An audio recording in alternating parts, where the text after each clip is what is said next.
नमस्कार। मैं एक बार फिर से बेतिया राज के ज़मीन पर चर्चा करने के लिए आया हूँ। बेतिया राज के ज़मीन की जो रैयत है वो परेशान है। सरकार कह रही है कि पूर्वी चंपारण में 32,000 लोग बेतिया राज के ज़मीन को कब्जा किए हैं और सरकार ने जो लिस्ट जारी किया है उसको हमने आज अध्ययन किया है तो सिर्फ रक्सौल शहर में 2600 के आसपास लोग हैं जो बेतिया राज की ज़मीन पे या तो घर बनाए हैं या उनका व्यवसायिक परिसर है। अब सरकार ने कहा है कि इस ज़मीन को खाली करना है, तो खाली करना है ये बहुत मुश्किल काम है। आखिर लोग कैसे खाली करेंगे? सारे लोग परेशान हैं। सरकार कह रही है 5,000 एकड़ के आसपास जमीन पूर्वी चंपारण में है। जब देश गुलाम था और नील के कोठी चलाने वाले लोगों ने जब मनमाना टैक्स यहाँ के रैयतों पर लाद दिया तो लोग परेशान थे। जबरन उनसे टैक्स वसूली होने लगा। चंपारण के अलग अलग इलाकों में आंदोलन शुरू हो गया। राजकुमार शुक्ल कानपुर के लखनऊ के अधिवेशन में जाके गांधी को निमंत्रण दिए कि चंपारण के रैयतों को अंग्रेज नीलवर बहुत परेशान कर रहे हैं। गांधी 2017 में चंपारण आए और उन्होंने यहाँ के लोगों के साथ मिलकर एक बड़ा आंदोलन खड़ा किया और अंग्रेजों को पीछे हटना पड़ा और मनमाने टैक्स का जो उनका प्रक्रिया था वह एक कानूनी रूप धारण किया। आज एक बार फिर से उससे विकराल स्थिति है। लोगों के घर को खाली कराने की बात कही जा रही है, जमीन को खाली कराने की बात कही जा रही है, लेकिन आज आवाज कौन उठाएगा किसानों के लिए? ना आज कोई राजकुमार शुक्ल है न गांधी है। लेकिन आज देश आजाद है, आज लोकतंत्र है। पूर्वी चंपारण जो और पश्चिम चंपारण, मुख्यतः बेतिया राज का सबसे अधिक जमीन इन्हीं दो जिले में है। इसके अलावा देश के भिन्न भिन्न हिस्सा में यह जमीन है, लेकिन सबसे ज्यादा यदि कोई प्रभावित होगा तो पूर्वी और पश्चिम चंपारण के लोग प्रभावित होंगे। और यह सरकार ने विधेयक 2024 में लाया। भाजपा के मंत्री दिलीप जायसवाल ने 2024 के दिसंबर में एक विधेयक लाकर बेतिया राज के जमीन को सरकारी जमीन घोषित कर दिया। अब यह सरकारी जमीन हो गया है, अब इसको खाली करना है। दिलीप जायसवाल चंपारण की स्थिति को ठीक से नहीं जानते हैं, लेकिन जो चंपारण के जनप्रतिनिधि हैं वो यहाँ की स्थिति को ठीक से जानते हैं। यदि आप एक रक्सौल शहर की बात सोचे, सिर्फ शहर की, यहाँ की विधानसभा की नहीं, तो सिर्फ शहर में लगभग 2600 लोग हैं जिनका घर है। यदि ये 2600 लोगों को परेशान किया गया तो क्या होगा? आप सुगौली में चले जाए, 50% बाजार सुगौली का बेतिया राज की जमीन में है। बेतिया शहर में जाइए, बेतिया पूरी तरह से उजड़ जाएगा। लेकिन इन इलाके के इन दोनों चंपारण के जो लोग हैं उन्होंने 2 दशक से एक मुश्त मतदान भाजपा और जदयू को करते आ रहे हैं और चंपारण के सहयोग से ही बिहार में सरकार चलती है। ऐसे में क्या यहाँ के विधायक जो सत्ताधारी दल के गठबंधन में हैं, क्या अपने लोगों के लिए आवाज उठाएंगे?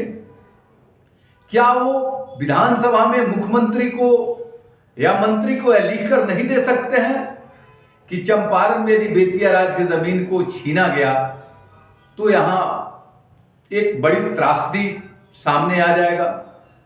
एक भी विधायक पूरे पश्चिम चंपारण के और पूर्वी चंपारण के कोई भी विधायक एक बयान नहीं जारी कर रहा है या सरकार को लिख के नहीं दे रहा है कि भाई बेतिया राज के जमीन से किसानों को परेशान नहीं किया जाए, उन्हें हटाया नहीं जाए। आखिर बेतिया राज की जमीन को आज मनमाने तरीके से गलत साबित कर दिया गया। उसी जमीन का 1950 से आप टैक्स ले रहे हैं। वह जमीन जब रजिस्ट्री होता है, जब बिकता है तो सरकार को 10% टैक्स मिलता है। रजिस्टर 2 में जो 1950 में बुझारत कानून बना और रजिस्टर 2 बना तो रजिस्टर 2 में यह जमीन 1950 से एंट्री है, 1950 से उसमें लोग रेंट दे रहे हैं। यदि कोई नया आदमी जमीन खरीदता है तो अंचल में जाकर रजिस्टर 2 को देखता है कि यह जमीन रजिस्टर 2 में है कि नहीं। यदि रजिस्टर 2 में वह जमीन है तो लिखा लेता है और रजिस्ट्री करा लेता है। आज उसका क्या होगा? आखिर 1950 से आज तक सरकार यदि उसको सही मानती आई तो आज गलत कैसे हो गया? और यदि गलत है तो 1950 से अब तक इसकी खोज क्यों नहीं हुई? जो लोग 1950 से इस जमीन पर हैं, आज उनको इस जमीन से कैसे हटाया जा सकता है? मुझे लगता है कि हमारे जो पूर्वी और पश्चिम चंपारण के जनप्रतिनिधि हैं, जिन्हें जनता ने वोट दिया है, अपना प्रतिनिधि चुना है, अपना आवाज समझा है, उन्हें इसीलिए जिता के भेजा है कि विधानसभा में मेरा आवाज बुलंद करिएगा। प्रतिनिधि का मतलब यही है कि एक विधानसभा की आवाज को ले जाकर विधानसभा में रखना। क्या कोई जनप्रतिनिधि आवाज नहीं उठा सकता है?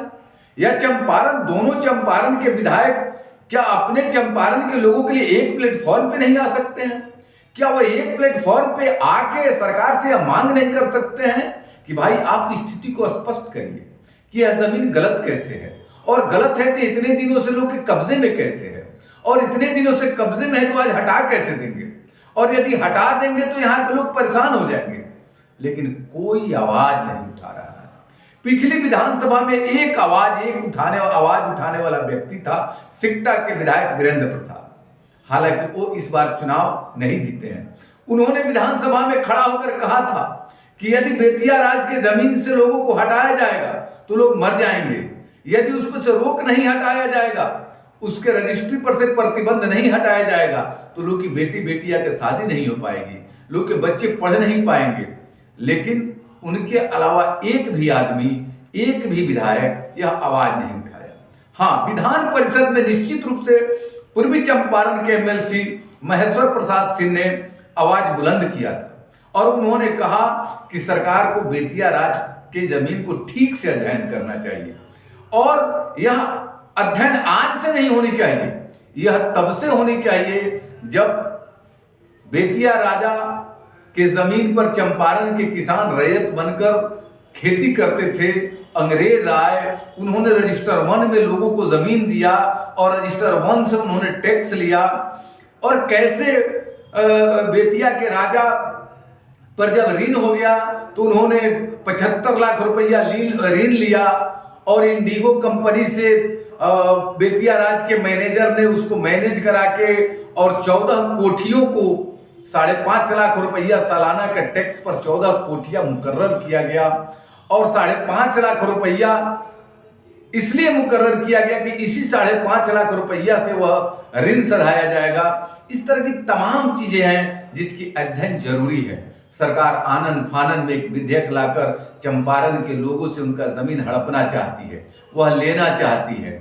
लेकिन मेरा यह निवेदन है चंपारण के जनप्रतिनिधियों से कि सारे जनप्रतिनिधियों को दलगत भावना से ऊपर उठकर चंपारण के लोगों के हित में एक प्लेटफॉर्म पर आकर इसका अध्ययन करके और सरकार से संयुक्त रूप से मांग करे कि सरकार स्थिति स्पष्ट करे कि आखिर क्यों उन्हें हटाया जाएगा, क्यों उनको जमीन से बेदखल किया जाएगा, यदि उनका घर टूटेगा तो वो क्या करेंगे।